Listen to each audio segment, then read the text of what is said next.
Hello, and welcome to Accelerating Your AI Journey. I'm your host, Alexa Carlin, and today we're talking about Agentic AI and how it can help organizations improve productivity at scale. Joining me today are Justin King, Principal Product Marketing Manager for Enterprise AI Factories at NVIDIA, and Jim Coleman, Lead SSG AI Offerings Organization at Lenovo. Welcome. Thank you. Nice to meet you, Alex. Yeah, so first, tell us a little bit about yourself and what inspires you most about working with emerging technologies like Agentic AI. I've been in technology for about 30 years now, starting with data, working my way up to business intelligence, and then that flows into artificial intelligence. The thing that I really like about that is it's always been unleashing knowledge, right? Knowledge helps drive everything these days, and Agentic AI, it has the ability to unleash information in unstructured data. 80% of the knowledge that we have is in unstructured data. And this is one of the first times we were able to use that to drive technologies, to drive business, to improve our productivity. And I'm similar. I've been in the background for 28 years myself, from climbing under desktops to building HPC platforms. I got more involved in AI around 2018 when there was an emergence from HPC, where we saw machine learning and deep learning techniques being used as part of that. But working at NVIDIA, no day's a dull day. Every day is new. What we're doing today is going to be different tomorrow, and that's really keeps you on your seat with the emerging tech. Yeah, definitely exciting. I'm excited about this conversation. So, we have generative AI, which has been around for some time now, which creates things like content, text, images, and code. So what defines Agentic AI? Well, I think let's highlight on the generative AI piece there, because it is an input, a prompt, a description, some number of parameters, and it creates something. And that's all it does is generative AI.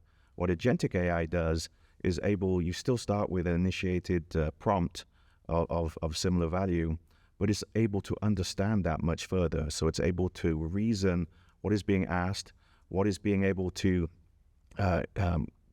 provide that information, and then deploying tasks that can deliver that as part of that. And so you get a much more rounded response to something like, say, a sales report. It's able to get all the information needed, sales forecasts, numbers delivered, etc. And it's able to bring all that back into one defined response, being that sales report that you've asked to be generated as part of that. I think Agentic AI is able to, the big thing about Agentic AI is it's autonomous and it executes on actions. What that means is it makes decisions for itself. It doesn't need human intervention to go and provide that. And that may be a little scary, but if you look at the highest level example I can really give of Agentic AI is a self-driving car. You have the navigation, which is really like a digital twin of the physical world that the car is physically in. And that's giving information to help the car physically drive on the road. And as part of that, while it's following that navigation as say, the central brain, it's able to accelerate, brake, observe lane congestion, understand pedestrians and other traffic on the road, all in real time, making all of these decisions in real time as we go forth. And so Agentic AI is that autonomous aspect of bringing everything together to give you the ultimate goal that you've set out to achieve. And the area in Agentic AI that I like to focus on deals with taking your own data and using it. So it's something we call retrieval augmented generation, where we'll take my specific data, information that I have from my company, let's say, and we take the large language model and we have a question. And we can use that information from my company, the large language model, get an answer, and then take action on it. So now I can build specific types of agents that know my business and understand my business and can take action based on that information. So it's kind of like generative AI is reactive and Agentic AI is proactive. I would agree with that. Yeah. Although Agentic AI does use the reactive part, and then it takes a proactive decision and takes steps on it. And it can be multiple steps, right? A chain of steps. Exactly. Okay. So tell us, what are some of the applications where organizations are leveraging the capabilities of Agentic AI? Well, customer service is a very big area where people are using that because, again, I can use my company's information. So if someone wants to ask a question about that, right? If I have a bunch of healthcare policies and I need to dive through to find out if something is my procedure covered under that, rather than digging through all of those policies and finding it, I can ask Agentic AI where, like I said, it's my company's information and get a quick answer to that. It makes it a lot easier for that. It's easy to update, so I can always keep it current, and I can have the whole breadth of my company's information there to answer the questions on. Yeah, it takes that task that's mundane, just handles it for you. Absolutely. And so thinking of a consumer dialing in with an issue, you have a fraud transaction on your credit card. If you have to wait for a human, that could take a long amount of time, especially during peak seasons as part of that. And so using Agentic AI to get through the 50-60% of the more generic concerns, I can check bank records, I can check that was an error, I can issue a refund without any human intervention. That can speed up and scale very highly as we go forth with the Agentic AI adoption. Another one of the exciting areas where we're seeing Agentic AI is when you merge Agentic AI with the digital to human. We built one of those for GTC where we could answer questions about what's happening at the conference. And it was very easy. You could walk up to it and say, where's the next bus to the Marriott Hotel? Or where can I go see the robotic dog? Or what was the main topic of the keynote address? And things like that. And get answers that you needed to get the most out of that conference. Well, that could definitely add a lot of benefit to your customers. So it sounds like the capabilities are endless. So how are Lenovo and NVIDIA helping organizations ensure that they have the right infrastructure to deploy Agentic AI? Well, so the Lenovo Hybrid AI Advantage with NVIDIA is a platform that we've built on top of NVIDIA hardware and on top of Lenovo hardware to easily deliver a scalable solution to our clients for that. So Lenovo has the servers that you can add the GPUs and the networking to. NVIDIA has the accelerators themselves, and so we have the certifications for deploying GPUs and then scaling to multiple systems, as well as the software that we can provide the simplified and easy to use capabilities that Lenovo can then plug into the Lenovo Hybrid AI platform with NVIDIA. And we take NVIDIA's AI platform and build an Agentic AI solution on top of that, where we can make it easier for our customers because we've got pre-canned agents as part of our library that they can select, I need this type of an agent or this type of an agent, customize it for their environment, and quickly have that solution. We also have the services to do the installation and help them with the customization so they can provide that. And we can even manage that solution for them long-term if they want to. So with Lenovo and NVIDIA, you have a full stack solution end-to-end. And support from both Lenovo and NVIDIA. Yeah, and so if you look from NVIDIA's perspective, we're kind of leading the transition here, especially for the enterprise. And what that means is we've gone through this multiple times ourselves. And so we help Lenovo configure the right systems to have the right GPU configurations. This becomes a building block of that Agentic AI platform. And so whether it's a single server with one GPU and scaling up to where I can have 1, 2, 3, 4, or 8 GPUs in a single server, that's a building block. But then I go beyond that, which many of the Agentic AI architectures require. I'm going into multi-node clusters at that point. And so we call this enterprise reference architectures that perform the foundation of what a Lenovo validated design is, which is where we have the architecture in place to be able to build different types of architectures based on whether it's a PCIe-based GPU, which means it's energy efficient, more enterprise friendly as part of that. We may have an HGX architecture, which is kind of mainstream AI as part of that. Or if we need the bleeding edge, we've got our Grace Blackwell NVL systems. And so these enterprise reference architectures provide that. But this is just hardware. AI is software as well. And so with that, we also continue the same process with NVIDIA AI Enterprise, which is a whole open ecosystem of libraries, frameworks, models. We have NVIDIA NIM, which is where if you were to deploy your own large language model, you'd have to host it and then do all the tweaks to get access to it, the security and things like that. We're able to package all that up into a container to where you can deploy a large language model or a visual large language model and be up and running in minutes, compared to if you had to do this yourself, it could take days or weeks to potentially get operational as part of that. And so that, followed by blueprints. Blueprints are these frameworks of the outcome themselves. You want a customer service rep Well, that would be nice to have a digital human be the interface that I talk to. So it's like me talking to another human. It's just a digital human as part of that. And so these blueprints provide the end-to-end flow of what are the components needed, what are the process flow, and so where we can put the large language models, where we may have a vector database, where we may have guardrails in place. And so it defines the outcomes so that Lenovo's customers and system integrators can really be up and running faster, reducing the risk as deploying this, further helping with the return on investment. Well, can you tell me about the potential business impacts of deployment risks? Absolutely. I've been firsthand seen it all in the last 2 years since this took off. Some of it was I need to buy these servers, and I don't really know what I'm getting myself into. And so these GPUs use immense amounts of power, sometimes more than a single server themselves. And this is just for the GPU. And if you're running 8 GPUs inside a server, customers don't have the power to power up one system with 8 GPUs as part of that. Then when it comes with power, we've got cooling. Air cooling is one factor, but we're really getting into higher wattage GPUs now where liquid cooling is the only way forward as part of that. So customers have been buying hardware, not knowing what they understood. They couldn't do anything and stand it up. It takes another 6 months to get all of the T's crossed and the I's dotted as part of that. Things like network transceivers. If I'm doing fiber, I need a transceiver. I may not know that when I've made the purchase as part of that. Mm-hmm. And that's just the hardware side of this. If we get in the software's changing on a month-to-month basis. New technologies, new techniques, and things like that are coming out. And so what that means is you've got to have a plan, otherwise you will fail.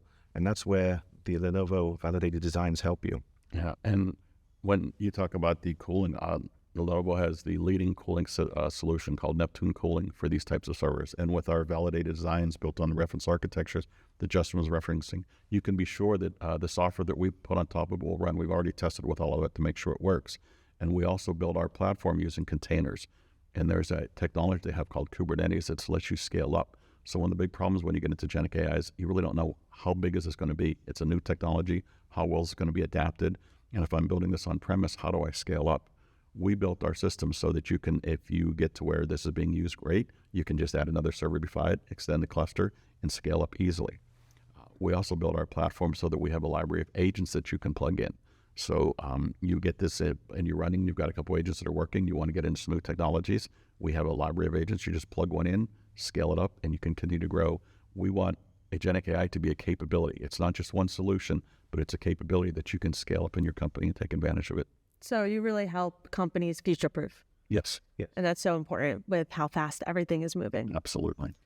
So we've talked in past episodes about how demonstrating ROI is so important with AI projects. How do Lenovo and NVIDIA help customers get there faster? Justin? Yeah, I think, we've just touched base on just some of this just now, but having pre-tested and validated solutions reduces the deployment risk and faster time to production. So I can be up and running much, much faster. And what that means is once I have one use case done, I've got another 100 automatically that I'm thinking of. And I can deploy these. We have the large language models, which have typically been challenging to stand up and optimize. Again, we have that optimized packaged in a container.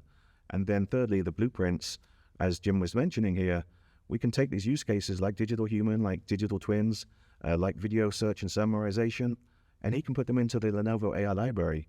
So Lenovo customers can easily access and run these technologies very quickly. And that all reduces time and saves money on your investment. So that's our Lenovo Hybrid AI Advantage. And that's where we've built a platform that makes it easy to deploy and to scale up your Agentic AI. A lot of solutions that are built into that. Is the digital assistant, as we talked about. We have the traditional RAG. We have document generation. And they're all something that's easy to create through a GUI. You don't have to be a programmer to instate these things in a system. You're able to install it. We automatically ingest the data for you. And one of the big things when you talk about ROI is we have tools for making sure that the system is adopted, right? It's great to put all this in, but if your users aren't using it, then you have a problem. We have the tools in there to see how it's being used, where users are happy with it, where they're not happy with it, and the tools to improve it. And to us, we think that's going to be a big differentiator in our platform, because one of the reasons these systems fail is the users aren't happy with the results. We all hear about hallucinations or false data coming back or bias in the system. We've built tools into this to help you address those and correct them and make sure that your users are using it. Now I can see where, okay, it is being adopted. I'm getting the ROI in the system that I was hoping to get. Yeah, definitely. I could see that. Well, I wrote down this stat that I thought was very interesting by Gartner. It said by 2028, 15% of day-to-day work decisions will be made autonomously through agentic AI. So will agentic AI result in reductions in the workforce?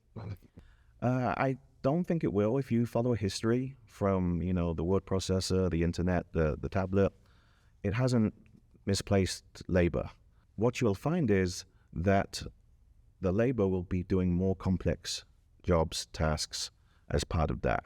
And the more mundane stuff will be automated. So something like robotics in a warehouse, that will reduce staff. They're required to do that. But those staff will be used for more complex issues that can be found in manufacturing. So we're still going to be working. You're still going to be working, sorry. It's going to be like... Sorry. But it will make things better. We've all called for customer service and had to wait for 30 minutes to get on. Yes. Imagine with the agents now that can take 20% or 30% of those calls automatically. So the easy ones can be taken care of. I won't have to wait as long to get to human for the more difficult questions. Yeah, you'll find that traditional conversational AI is very scripted. It's listening for keywords, key phrases, and it's scripted to respond a certain way. Agentic AI is very different because it's able to go and look up that actual knowledge itself and make a decision, react, and then give the response necessary for that customer. And so being an agent, that can be done in seconds compared to waiting for someone on the phone for 30 minutes as part of that. So it's a big difference there. Yeah. And the other thing is they have the breadth of knowledge. One of the things that we're looking at doing is having digital humans in shopping centers. So you can walk up to a kiosk and ask a question, right? And so imagine Instead of staring at that map. Instead of staring at the map or trying to find someone. And the great thing about that is, first of all, it's quick, right? I can go up, I can talk to them.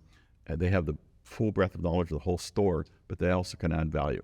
Let's say the sink in your guest room needs replaced. You want to modernize your bathroom. So you walk in there and you walk up to the agent and you say, where can I find replacement sinks? The agent says they're in aisle 7. But the agent also says, and by the way, when you're replacing a sink, it's a good idea to replace the valves and the supply lines because over time those can get old and leak or bust. So now I, as the consumer, am better informed that I'm going to do a better job changing that. But as the building supply place, I'm going to upsell them because they're going to buy another $20 worth of things that they do need. But I'm not just answering your question, I'm giving you additional information. And I think, when I said before why I like this is because it's the information. We're going to be able to make better informed decisions. We're going to have more information at our fingertips than we did before because of this. Yeah, wow. So how would an organization get started with agentic solutions? What are the first steps? Well, one of the things that we've done at Lenovo, because this is one of the biggest questions we get is, well, really, what is agentic AI and how can I use it? We've created a 2-day workshop that we have where we'll come in, sit down with your business owners. We have a questionnaire we send you at first that says, what are your top priorities for agentic AI? We'll sit down with them, we'll explain its capabilities, we'll talk about the 2 most common use cases in their industry, then we'll talk about the use cases they want, and we'll come up with 2 use cases that we want to get requirements for. We do 2 because you don't really know, am I going to have the data to drive them? Am I going to have the connections to run the agent solutions? So with 2, we're sure at the end of it, we'll be able to build one of them. And we go through and gather all the requirements for the functions, for the data, for the security, the user face, everything. And at the end, we know what they need to do, and we provide them a set of requirements, a set of milestones, the type of skills we believe they're going to need to be able to manage the system, and we can give them a price to do it as well. So that is probably the best way to get started to understand what you need to do. Yeah, I could see that being very helpful, just to fast track it up. Yeah, and with the partnership with NVIDIA, we provide a lot of training so that Lenovo has all the skills needed to deliver these not just the workshops, but also the services to engage with customers and build their outcomes with agentic AI. So one final question. What makes the partnership between Lenovo and NVIDIA unique? Well, AI can be difficult to deliver, and you need a partnership that can deliver the full suite or the full end-to-end solution. And NVIDIA provides GPUs, but that's not all we just do. We provide the software stack to help enterprises benefit and adopt quicker as part of that. And so with this AI expertise, with Lenovo, we're able to really push the boundaries of an offering with? So with our partnership, you have the full expertise. You have Lenovo, who are experts in setting up the infrastructure, power and cooling for that. You have NVIDIA, which are experts in GPUs and the AI software to run on top of it. You have Lenovo that are experts in developing the agent solution and the services to deliver it all. So leading solution from a very close partnership to take that difficult problem of AI and solve it for you and deliver the value to your organization. The complete end-to-end solution. Complete end-to-end solution. Yeah. Well, this has been a very informative conversation. I could see why both of you are excited to work in your field. It is really eye-opening, the technology that is coming about. So thank you so much for your time. Thank you. It's enjoyable. I'd like to thank my guests, Justin King, Principal Product Marketing Manager for Enterprise AI Factories at NVIDIA, and Jim Coleman, Lead SSG AI Offerings Organization at Lenovo, for stopping by and talking with us today. And thank you for watching. Visit us online to learn more about how Lenovo can help you accelerate your AI journey on the road to smarter AI for all.